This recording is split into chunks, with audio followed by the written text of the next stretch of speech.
ኃጢአቱን ለካህን ለመንገር የፈራ ሰው 3 ጊዜ አምላክ አቡነ ስነ ኢየሱስ ሆይ ማረኝ ብሎ ቢማጸነኝ ኃጢአቱን እተውለታለሁ። ስምህን የጠራ መታሰቢያህን ያደረገ ከአንተ ጋራ በመንግስተ ሰማያት ይኖራል ተብሎ ቃል ኪዳን የተገባላቸው ከመቃብራቸው በሚወጣ የአፈር እምነት መተትና ስራ እየተደረገበትን ሰው ፈጥነው የሚፈውሱ በመስከረም 19 ቀን መልአከ ሞት ሊወስዳቸው ቢመጣ የወዳጄን የቅዱስ ገብርኤልን ዝክር ሳልዘክር አትወስደኝም በማለት መልአከ ሞትን ገዝተው እስከ ታኅሳስ 19 ቀን ድረስ ካቆዩት በኋላ በታኅሳስ 19 ቀን የቅዱስ ገብርኤልን ዝክር ዘክረው ያረፉ ታላቁ ኢትዮጵያዊ ጻድቅ አቡነ ስነ ኢየሱስ ዛሬ ዓመታዊ የዕረፍት በዓላቸው ነው።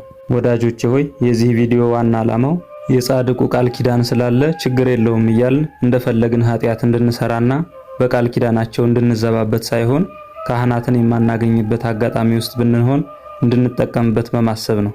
የቅዱሳን ቃል ኪዳን የጉድለታችን መሙያ እንዲሆነን የተሰጠ እንጂ ከንስሐና ከስጋው ደሙ እንድንርቅ የተሰጠን ስላልሆነ ልንጠነቀቅ ይገባል። ምክንያቱም እግዚአብሔር አይዘበትበትምና።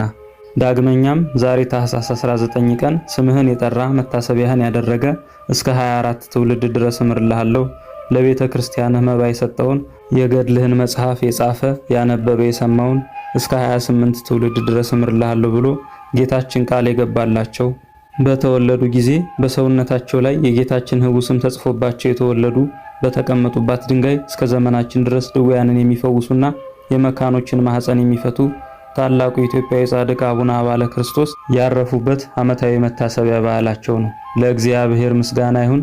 እኛንም በጻድቁ በአቡነ ስነ ኢየሱስና በአቡነ አባለ ክርስቶስ ጸሎት ይማረን ይቆየን።